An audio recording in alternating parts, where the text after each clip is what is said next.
بسم اللہ الرحمن الرحیم۔ السلام علیکم ورحمۃ اللہ وبرکاتہ۔ جب عیسیٰ علیہ السلام کے حواریوں نے درخواست کی تو ان کی درخواست پر آسمان سے کھانے کیسے نازل ہوئے، آئیے ہم اس بارے میں جانتے ہیں۔ حضرت عیسیٰ علیہ السلام کے حواریوں نے یہ عرض کیا، اے عیسیٰ بن مریم،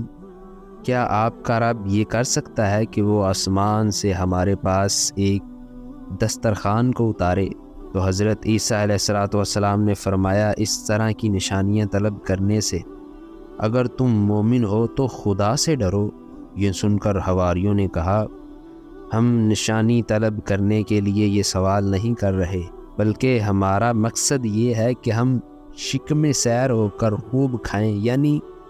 دل بھر کر ہم کھانا کھائیں اور اچھی طرح سے ہمیں اللہ تبارک و تعالیٰ کی صداقت کا علم ہو جائے، تاکہ ہمارے دلوں کو قرار آ جائے اور ہم اس بات کے گواہ بن جائیں، تاکہ بنی اسرائیل کو ہماری شہادت سے یقین اور اطمینان کلی ہو جائے اور مومنین کا یقین اور بڑھ جائے، کفار ایمان لے آئیں۔ تو حواریوں کی اس درخواست پر حضرت عیسیٰ علیہ السلام نے بارگاہ خداوندی میں اس طرح دعا مانگی، جس کا ترجمہ یہ ہے، اے ہمارے رب، ہم پر آسمان سے ایک دسترخوان اتار، وہ ہمارے لیے عید ہو جائے، ہمارے اگلوں کے لیے، ہمارے پچھلوں کے لیے، اور تیری طرف سے نشانی ہو، ہمیں تو رزق دے، تو سب سے بہترین رزق دینے والا ہے۔ حضرت عیسیٰ علیہ السلام کی اس دعا پر اللہ تبارک و تعالیٰ نے فرمایا، دسترخوان تو اتار دوں گا، لیکن اس کے بعد بنی اسرائیل میں جو کفر کرے گا یعنی انکار کرے گا، اس پر میں ایسا عذاب نازل کروں گا کہ جہان میں سے میں نے پہلے کسی کو ایسا عذاب نہیں دیا ہوگا۔ چنانچہ اللہ تبارک و تعالیٰ کے حکم سے چند فرشتے ایک دسترخوان لے کر آسمان سے اترے، جس میں 7 مچھلیاں اور 7 روٹیاں تھیں، اور بعض روایتوں میں یہ بھی آتا ہے کہ تلی ہوئی ایک بہت بڑی مچھلی تھی، جس میں کانٹا نہیں تھا، اس میں روغن ٹپک رہا تھا، اس کے سر کے پاس نمک اور اس کی دم کے پاس سرکہ تھا، اور اس کے ارد گرد قسم قسم کے کھانے اور سبزیاں تھے، اور 5 روٹیاں تھیں، ایک روٹی کے اوپر روغن زیتون، دوسری پر شہد، تیسری پر گھی، چوتھی پر پنیر، 5ویں روٹی پر گوشت کی بوٹیاں تھیں۔ دسترخوان کے ان سامانوں کو دیکھ کر حضرت عیسیٰ علیہ السلام کے ایک حواری شمعون نے کہا،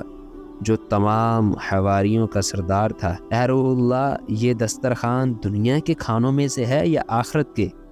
تو آپ نے فرمایا، یہ نہ تو دنیا کے کھانوں میں ہے اور نہ ہی آخرت کے کھانوں میں، بلکہ اللہ تبارک و تعالیٰ نے اپنی قدرت کاملہ سے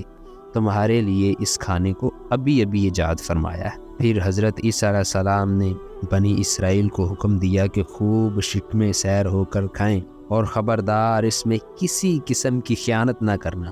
اور کل کے لیے ذخیرہ بنا کر نہ رکھنا، مگر بنی اسرائیل نے اس میں خیانت بھی کر ڈالی اور کل کے لیے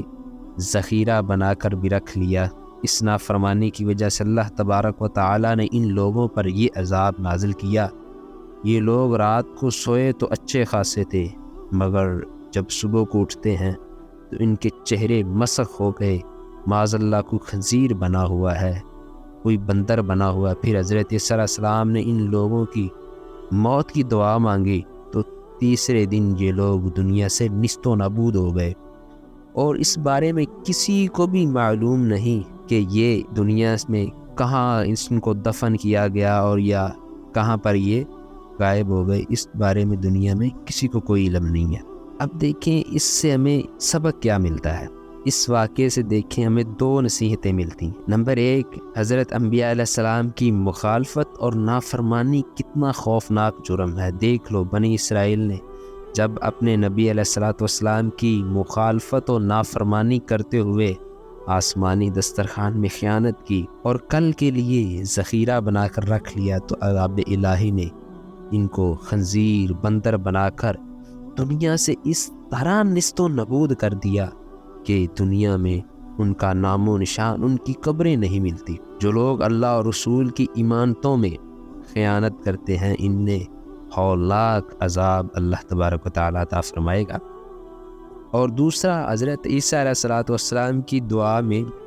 یہ جملہ، جس دن دسترخوان نازل ہو وہ ہمارے اگلے اور ہمارے پچھلوں کے لیے عید کا دن ہو۔ اس سے یہ سبق ملتا ہے کہ جس دن قدرت خداوندی کا کوئی خاص نشان ظاہر ہو، اس دن خوشی منانا، خوشی کا اظہار کرنا، عید منانا، یہ حضرت عیسیٰ علیہ السلام کی سنت مبارکہ ہے۔ حضرت محمد صلی اللہ علیہ وآلہ وسلم کی ولادت باسعادت کی رات اور اس کا دن یقیناً خداوند قدوس کی عظیم نشانیوں میں سے ایک نشانی ہے کہ عید میلاد النبی کو خوشی منانا، اس تاریخ کو عید میلاد النبی کہا جاتا ہے۔ قرآن مجید کی تعلیم کی عین مطابق خوشی منانا، گھروں اور محفلوں کی آرائش کرنا، اچھے اچھے پکوان پکوا کر خود کھانا، لوگوں کو کھلانا، یہ سب عید کی نشانیاں ہیں اور عید منانے کے طریقے ہیں، جس پر 12ویں شریف کو اہل سنت و جماعت عمل کر کے عید کی خوشیاں مناتے ہیں اور اپنی خوشی کا اظہار فرماتے ہیں۔ تو اس طرح انبیاء علیہ السلام کی نافرمانی اللہ تبارک و تعالیٰ سخت ناراض ہوتا ہے۔ امید کرتے ہیں کہ آپ کو ہماری یہ ویڈیو پسند آئی ہوگی۔ ہمارے چینل کو سبسکرائب کر لیں، ویڈیو کو لائک اور شیئر کرنا مت بھولیے گا۔ جزاک اللہ خیر۔